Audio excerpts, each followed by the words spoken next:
He yanked the necklace from her throat with a snap, grinning like he'd won, but he didn't see her eyes change. In one silent, fluid motion, she dropped him to the floor, his wrist locked, pride shattered, and the hallway dead silent. And as he lay beneath her, gasping, she leaned in and whispered, "You shouldn't have touched that." Zariah Wells knew exactly what kind of place she was stepping into the moment she saw the front gate of Belmont High. The clean-cut bricks, the perfectly trimmed hedges, the shiny black Range Rovers lined up like trophies, it all screamed legacy. Power. Whiteness. Belmont wasn't just a school. It was a training ground for the next generation of senators, CEOs, and Ivy League legacies. And now, here she was. 15 years old. Black. From Newark. With braids pulled back tight, a second-hand backpack slung over one shoulder, and sneakers that had seen more sidewalks than any Belmont student ever would. She didn't speak as she walked through the courtyard that first morning. She didn't smile. She didn't even slow her steps. Because Zariah hadn't come to Belmont to belong. She had come to survive. And survival meant silence. Not out of fear, but strategy. In a place like Belmont, where names carried more weight than GPAs, and where even silence was dissected like gossip, Zariah was a contradiction. She wasn't loud. She didn't chase friends. She didn't perform gratitude for the opportunity to be there. She simply showed up, took her seat near the back of every classroom, and watched. That was what unsettled them the most. She didn't try. Not to impress, not to explain, not to blend in. She walked through the hallways like a whisper others couldn't hear but couldn't ignore. Her presence made people shift in their seats and glance over their shoulders. And at Belmont High, that kind of quiet was dangerous. Cole Harrington noticed her the second she stepped into the main building. It wasn't attraction. It wasn't pity. It was curiosity laced with entitlement, the kind of curiosity that came from someone who was used to being the center of gravity in every room. Cole was Belmont's golden boy. 17 years old, 6'1", with chestnut blonde hair that curled slightly at the ends, like it had been styled by genetics rather than gel. Captain of the lacrosse team. President of the junior council. Son of Franklin Harrington, the school board chairman, major donor, and the man who practically signed the headmaster's paychecks. Cole didn't bully in the traditional sense. He didn't shove kids into lockers or hurl lunch trays. No, his game was more refined. Sarcasm delivered with a smirk. Questions that cut like razors but always ended in plausible deniability. Just joking, he'd say with a laugh that made everyone else laugh too, because at Belmont, if you didn't laugh with Cole, you'd learn what it meant to be excluded. He held his power like a polished knife, never showing the blade until it was already pressed against your throat. But when he looked at Zariah Wells, he saw none of the reactions he was used to. No nervous glances. No flinches. No lowered eyes. She didn't even acknowledge him. She walked past him in the hallway as if he were just another expensive statue on display. That was when Cole decided she was a problem. The test started small. One morning, as Zariah passed the senior lounge, he muttered to his friends just loud enough for her to hear, "Looks like the scholarship program's in full swing." Another time in the cafeteria, he glanced at her half-eaten tray and said, "Huh, interesting taste. I guess Trader Joe's isn't a thing in Newark." His friends laughed, not because it was funny, but because that was what you did when Cole spoke. And every time, Zariah didn't flinch. Didn't speak. Didn't give him the satisfaction of recognition. She simply moved on. That silence wasn't weakness. It was resistance. And it drove Cole insane. What he couldn't understand, what he refused to accept, was that she didn't care. Not about him. Not about Belmont. Not about whatever power game he thought they were playing. Because Zariah had already lived in a world far more brutal than Cole could ever imagine. A world where survival wasn't about social status but about making it home without incident. Her uncle, Staff Sergeant Terrence Wells, had taught her that silence wasn't retreat. It was patience. It was armor. She wasn't here to fight a war she hadn't started. But she was prepared to end it, if necessary. Cole's frustration began to seep into his behavior. He made comments in class, pretending not to refer to her. Some people just coast through school, get all the benefits handed to them, and still act like the world owes them something. His eyes never met hers, but the message was clear. Zariah's expression never changed. Not even a twitch of an eyebrow. But what Cole didn't see, what no one saw, was that Zariah was paying attention to everything. Every alliance, every whisper, every handshake between faculty and student, every smirk that passed between Cole and his entourage. She cataloged power like a map. She didn't need to yell to fight. She just needed to know where the pressure points were. There was a moment in the library during the second week when their eyes finally met. Zariah had been reading alone in a corner, her usual spot near the window, when Cole entered with his usual group, laughing about some practice drill. His voice was louder than necessary, calibrated to draw attention. When he saw her, he paused, just briefly, long enough to lock eyes. He expected her to look away. She didn't. Her stare was level, unblinking, and terrifyingly calm. Cole's smile faltered for half a second. It was the first time in his life he felt like he was the one being observed. From that day on, it stopped being a game for Cole. It became personal. He didn't understand her silence, so he decided it had to be broken. He blocked her path near the locker room. Dropped subtle slurs wrapped in sarcasm. Planted rumors about her attitude, her past, her family.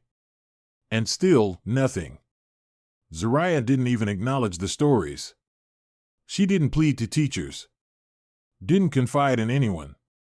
She moved through Belmont like a storm building in the distance, quiet, deliberate, inevitable.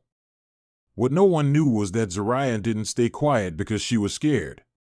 She stayed quiet because she had already learned what power looked like when it was misused. When she was 12, her older brother was arrested for matching a vague description. The experience had carved something permanent into her understanding of justice and how quickly it turned against people like her. Her grandmother had been a civil rights attorney who taught her that dignity is something you defend in silence until the moment action becomes necessary. And that moment, Zariah sensed, was coming. By the third week, Cole had started watching her more closely. Not with curiosity anymore, but with something darker, frustration, obsession, maybe even fear. Because deep down, Cole Harrington, the prince of Belmont High, could feel it too. That the ground was shifting beneath him. That the girl he had mocked, belittled, and ignored had somehow become the center of a storm he couldn't see coming.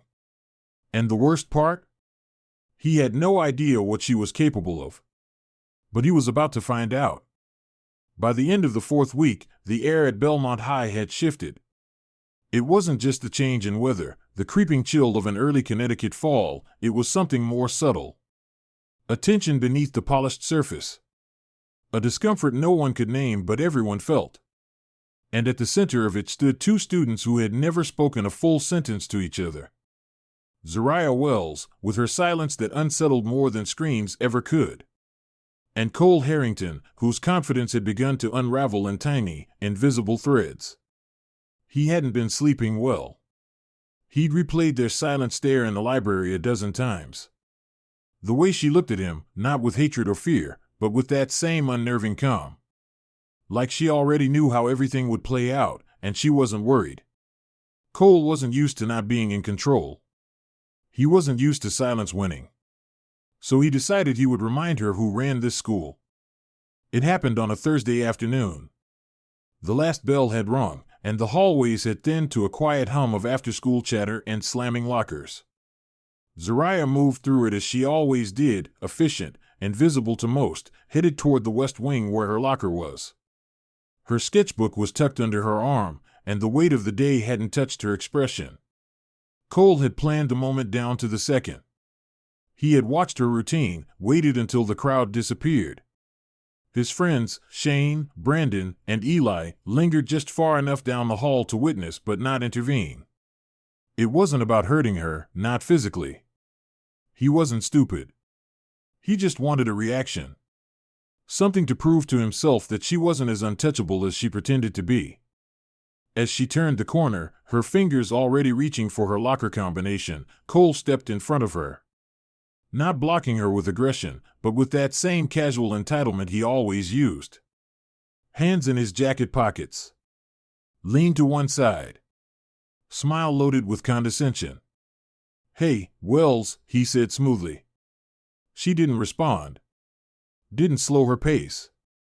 Just stepped slightly to the right to move around him. He moved with her. "You ever think maybe silence isn't as deep as you think it is? Maybe it just means you got nothing to say." Zariah opened her locker without looking at him. Took out her history textbook. Her hand briefly brushed the small velvet pouch that held the pendant. She adjusted the chain around her neck as she always did, tucking the silver charm beneath her collar. Cole's eyes caught the movement. "That's an interesting piece," he said, stepping closer now. "Your mom give it to you? Or was it like a hand-me-down from one of those Mississippi marches?" His tone was light, like a joke. But the weight behind the words was sharp. Still, Zariah didn't answer. She closed the locker, clicked the lock, and turned to walk away. That was when Cole did something he hadn't planned. Something that didn't even feel like a decision. It was instinct, fueled by weeks of frustration, confusion, and the rising fear that he no longer held the script. He reached out and yanked the necklace from her neck. The chain snapped with a metallic pop. The charm, a silver pendant shaped like a rose with initials etched faintly on its back, dropped into his hand. He held it up between his fingers, smirking. "Wow," he said. "This thing's lighter than I thought. Doesn't feel like legacy to me." For a full second, nothing happened. Zariah didn't speak. Didn't move. Her eyes locked on his. And in that frozen sliver of time, Cole saw something change, not on her face, but in the space between them. Like the air itself had thickened. She stepped forward, not fast, not aggressive, and Cole instinctively took half a step back. His smirk faltered. Then everything happened too fast to track. Her left hand shot up, not to punch, but to grab his wrist. The one holding the pendant. In one fluid motion, she twisted it backward at an unnatural angle, forcing his elbow toward his own shoulder. His knees buckled. Before he could process the pain, her right foot swept behind his ankle. A sharp pivot of her hips, and Cole's entire body flipped through the air and slammed onto the tile floor with a breathless thud. The pendant clinked once against the floor, then rolled to a stop beside him. Zariah knelt beside him, not panting, not shouting. Just calm. Her knee pinned his shoulder. Her grip held his arm in a lock so clean, so precise, it felt surgical. His eyes darted wildly toward his friends down the hall, Shane frozen mid-laugh, Brandon's phone already raised, Eli backing up like he wanted no part of it. Zariah leaned in, her voice low and deliberate. "You shouldn't have touched that." No anger. No flourish. Just fact. Cole winced as the pressure on his shoulder increased. "Let go," he hissed. Zariah didn't move. "Say please." Her words hit him harder than the fall. His pride screamed, but his body had already submitted. "Please," he whispered. She released him instantly. No victory pose. No dramatic exit. She picked up the pendant, slid it into her pocket, stood, and walked away without looking back. Cole lay there for several seconds, the ache in his shoulder dull compared to the burn crawling up his face.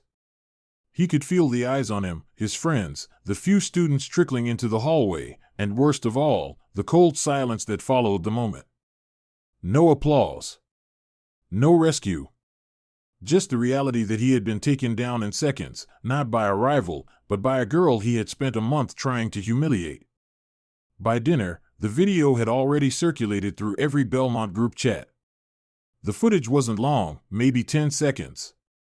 The sound of the pendant snapping. The swift, almost beautiful takedown. The murmur of disbelief. And finally, his voice, strained, unwilling, soft, "Please." Some students laughed. Some were stunned. But the unspoken agreement was instant. The throne was empty. Cole Harrington, the boy whose name once cleared hallways, had been dethroned not with a scandal, not with a brawl, but with grace, silence, and 10 seconds of precision. Zariah didn't post about it. She didn't respond to the comments or the questions whispered in her direction. She came to school the next day exactly as she had the day before. Hoodie zipped up. Backpack slung over one shoulder. No words. But everything had changed. Cole showed up 20 minutes late to first period. Hair unkempt. Shoulders hunched. He didn't look at anyone. He didn't speak. And when he passed her in the hallway by chance, he looked down, stepped aside, and kept walking. And Zariah Wells? She just kept walking too. Because the moment had never been about revenge. It had been about boundaries. And some lines, once crossed, change everything. Not just for the person who crossed them, but for everyone watching. Belmont High would never see her the same way again. And neither would Cole. The next morning at Belmont High felt like a different world, though nothing had changed on the surface. The bell still rang at exactly 8 o'clock. Students still streamed in with pumpkin spice lattes in hand. The front steps still echoed with chatter about midterms and lacrosse practice. But under it all, there was a new current in the air, a tension that moved silently, like a ghost passing through the marble floors and echoing locker doors. Cole Harrington stepped onto campus through the side entrance. It was the first time he didn't walk in through the front. Not because he was late. Not because he had anything to hide. But because he couldn't stomach the stares that waited for him at the main gate. He moved through the hallway with his head down, his backpack slung awkwardly over one shoulder, and his signature smirk nowhere to be found. The confidence that had once lit up every corner of this school was gone. Not shattered by scandal. Not erased by discipline. But hollowed out by a single moment, 10 seconds that had flipped everything upside down. Eyes followed him. Quiet ones. Curious ones. A few mocking, but most just watching. He wasn't feared anymore. He was studied, like a broken monument left standing for people to remember how quickly empires fall. Meanwhile, Zariah Wells entered Belmont the same way she had every day before. Quiet. Calm. Unbothered.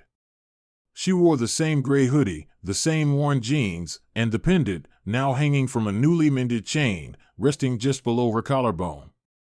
She didn't need to announce her presence.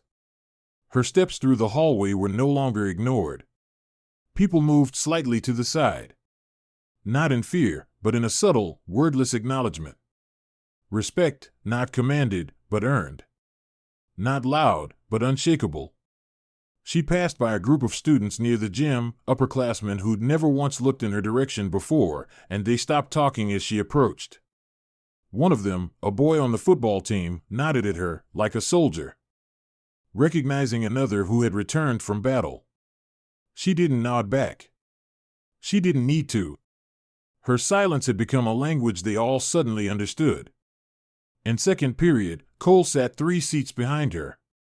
He didn't speak. Didn't tap his pen like he usually did. He watched her from behind, trying to decipher something, anything, that would explain what had happened. Not just the takedown. Not just the video. But the fact that she'd walked away without ever raising her voice, without demanding anything, without needing the crowd to validate her. She hadn't gloated. She hadn't smiled. She hadn't even looked back. And that was what haunted him. She had never played his game. And yet, she had won. During lunch, the cafeteria was louder than usual. Not with laughter, but with whispers. Zariah sat alone, as always, in the far right corner of the room near the windows. Her sketchbook open. Pencil in hand.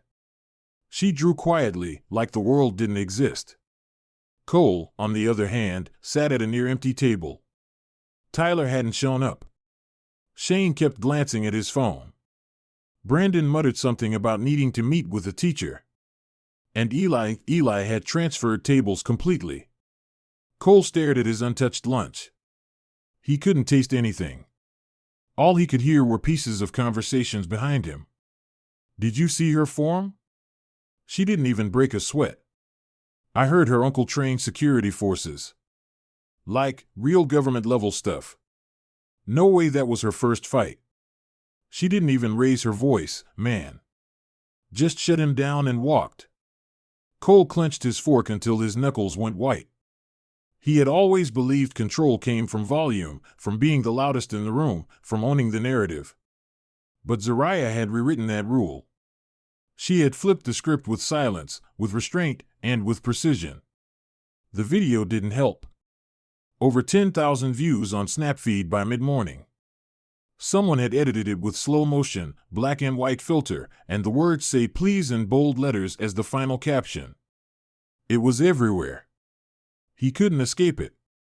Not in his texts, not in the hallways, not in the way teachers glanced at him with subtle disappointment.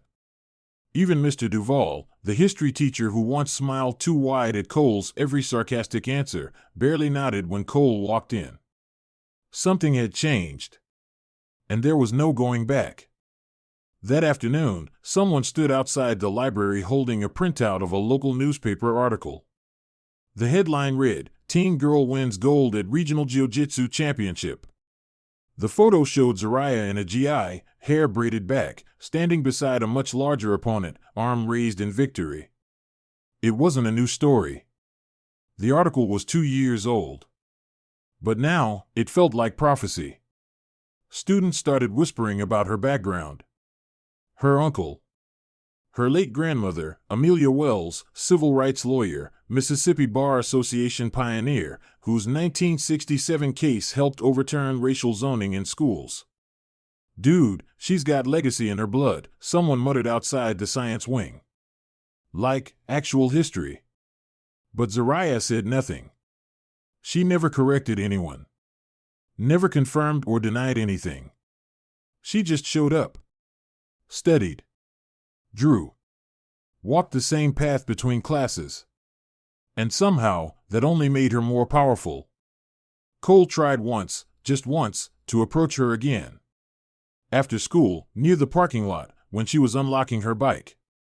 His voice was low, uncertain, not sharp. Zariah. She paused but didn't turn. He took a step closer. I didn't mean to, stop. Her voice cut cleanly through the air. Calm. Final. She didn't raise it. She didn't look back. Just one word. And he froze. That was the last time he ever tried. Because he knew she didn't want an apology. She didn't need closure. What had already happened. And there was no repairing the structure that had once stood. Belmont High had a new silent order. No one announced it. There were no assemblies. No policies. But every student understood it. Cole Harrington was no longer the prince. His crown hadn't been taken. It had been discarded, rendered meaningless by the realization that his throne had been built on fear. And fear, once removed, leaves only echoes. Zariah didn't sit in his place. She didn't need a crown. She didn't need followers. Her power wasn't loud or performative. It was in the way people stepped aside without being asked. In the way teachers respected her presence without needing her to raise her hand. In the way her name, once unknown, now carried weight through whispers and glances. In her final essay for English class, the prompt was simple: what is the most powerful thing a person can possess? Most students wrote about love, influence, family, money. Zariah's answer was one sentence: the ability to act only when necessary. The teacher didn't ask her to read it aloud. She didn't need to. Because everyone already knew what she meant. Especially Cole. He sat 2 rows away, unable to meet her eyes. Not because he hated her, but because he finally understood her. She had never wanted to beat him. She had simply wanted to be left alone. And when he couldn't give her that, she gave him something he never expected: perspective. Months passed. The school year marched on. Belmont returned to its routines. But some things never went back to normal. The video faded from the feeds. The whispers grew less frequent. But the legacy of what had happened, that remained. Zariah Wells walked through Belmont as she always had. But now, she was never just another girl in the hallway. She was the reminder. The one who showed everyone that control doesn't come from dominance. It comes from discipline. From silence. From knowing who you are before anyone tries to define you. Cole never regained his old status. And eventually, he stopped trying. He sat in the back of classes now. His voice softer. His laugh quieter. And sometimes, when Zariah passed him in the hallway, he still looked up. Not with fear. Not with shame. But with something that almost resembled respect. And that was the end of the story, not with revenge, not with applause, but with balance restored. Zariah didn't become queen. She didn't need the throne. She had something better. She had control over herself, over her silence, and over a moment that changed everything without ever needing to shout. And in the halls of Belmont High, where legacy once meant everything, a quiet black girl from Newark rewrote the definition of power with 10 seconds of calm, one broken chain, and a single word, please. As the author of Zariah Wells' story, there's a powerful lesson I hope you carry with you long after the final line. This was never just a story about a high school confrontation. It was about identity, silence, power, and the moment when someone refuses to be defined by anyone else's rules. Zariah walked into a world that was never designed for her to succeed in. She didn't shout. She didn't protest every insult. She didn't need to. Because real strength isn't always loud, it's controlled. It's strategic. It's knowing exactly who you are and refusing to let others twist that truth. Her silence wasn't weakness. It was discipline. And in the face of constant provocation, she waited. She watched. And when the time came, she didn't just protect herself, she changed the entire atmosphere around her. There's something incredibly powerful about restraint. In a world that often demands a reaction, Zariah teaches us that sometimes the most revolutionary thing we can do is stay grounded in our truth. When she acted, it wasn't out of vengeance. It was out of clarity. She wasn't trying to prove she was strong, she simply reminded everyone that she always had been. To those of you who've ever felt overlooked, underestimated, or disrespected, let this story remind you that you don't need to meet aggression with noise.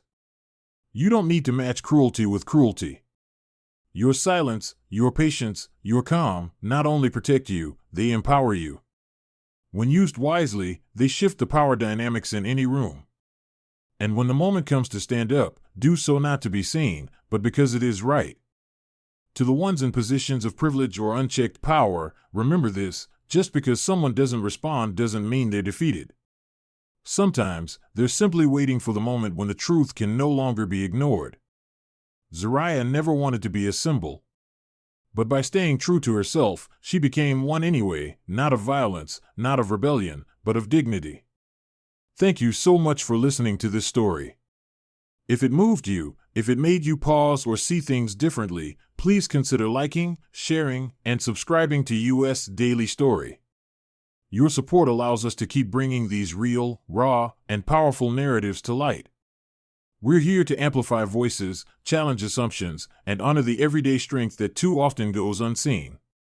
Until next time, stay strong, stay silent when you need to, but never be afraid to speak through action. From all of us at US Daily Story, thank you for watching.